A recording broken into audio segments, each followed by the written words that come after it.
So நம்ம Indian stock மார்க்கெட்டில் Mphasis limited 8th December மொத்தம் 2 ட்ரேட் எடுத்திருக்கோம். வேறு எலிமெண்ட்ஸ்லேருந்து இந்தியன் ஸ்டாக் மார்க்கெட்லேருந்து 8th டிசம்பர் 2025லேருந்து. ஸோ ஃபஸ்ட் திங் இதில் நம்ம இந்த ட்ரேட் வந்து ஒரு லாஸு, ப்ராஃபிட் ஆகலை. ஏன் அப்படின்னு கேட்டிங்கன்னா, என்ன தான் அப் ட்ரெண்டாக இருந்தாலும் இது ஒரு மேஜர் பிரேக் ஆஃப் ஸ்ட்ரக்சரை போட்டுருச்சு, லீட் பண்ணிருச்சு. அப்போயே நம்ம என்ன பண்ணியிருக்கணும்னா, இது ஒரு சேஞ்ச் ஆஃப் கேரக்டர் ஆகணும்னு கெஸ் பண்ணியிருக்கணும், ப்ரெடிக்ட் பண்ணியிருக்கணும், இல்லாட்டி ரியாக்ட் பண்ணியிருக்கணும். But still we didn't react. And என்ன ஆயிடுச்சுன்னா, இந்த இடத்துல சேஞ்ச் ஆஃப் கேரக்டர் போட்டான். நம்ம என்ன யோசித்தோன்னா, இந்த இடத்துல ஒரு பாயிண்ட் ஆஃப் இன்ட்ரெஸ்ட் எடுத்து இங்கே இன்டியூஸ்மெண்ட் போட்டிருக்கான். ஸோ இங்கேருந்து வந்துட்டு கீழே இறங்கி வந்து நம்ம பாயிண்ட் ஆஃப் இன்ட்ரெஸ்ட்டை தொட்டுட்டு மேலே போயிடுவான்னு நினச்சோம். பட் ஸ்டில் இங்கே வந்து ஒரு மேஜர் ஸ்ட்ரக்சர் போட்ட பின்னாடி, ஒரு ஹையர் ஐயை உடச்ச பின்னாடி most of the time market வந்து கீழே தான் போகும், ரீட்ரேஸ்மெண்ட் ஆகும்.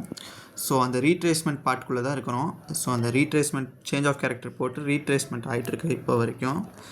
ஸோ இந்த ட்ரேடில் இதுதான் மிஸ்டேக், மேஜரான ஒரு மிஸ்டேக்.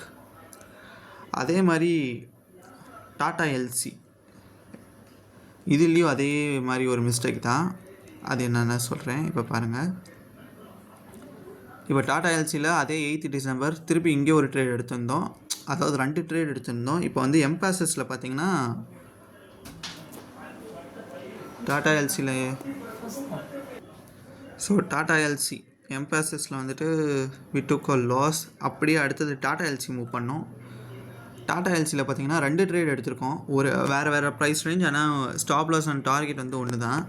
இதில் நம்ம என்ன பண்ணிட்டோன்னா, இது ஆக்சுவலாகவே ஒரு ரீட்ரேஸ்மெண்ட், ஓகேவா? இங்கே மேஜர் லிக்விடிட்டி இருக்குது, அதை கலெக்ட் பண்ணிவிட்டு கீழே போகிறக்காக வந்திருக்கு. அதாவது நீங்கள் நல்லா பார்த்தீங்கன்னா ஒரு மேஜர் பிரேக் ஆஃப் ஸ்ட்ரக்சர் போட்டிருக்கா இந்த இடத்துல போட்டுட்டு, மேஜர் டைம் ஃப்ரேமில் காமிக்கிறேன் உங்களுக்கு.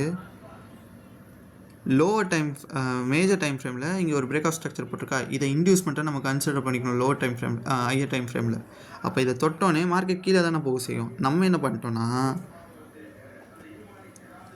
அந்த இடத்துல தான் நம்ம என்ட்ரியே எடுக்க போகிறோன்னு முடிவு பண்ணிட்டோம்.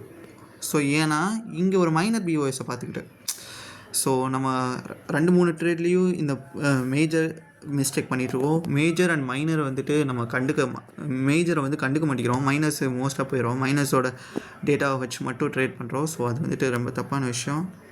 ஸோ இதனால் 2 ட்ரேடு போயிடுச்சு.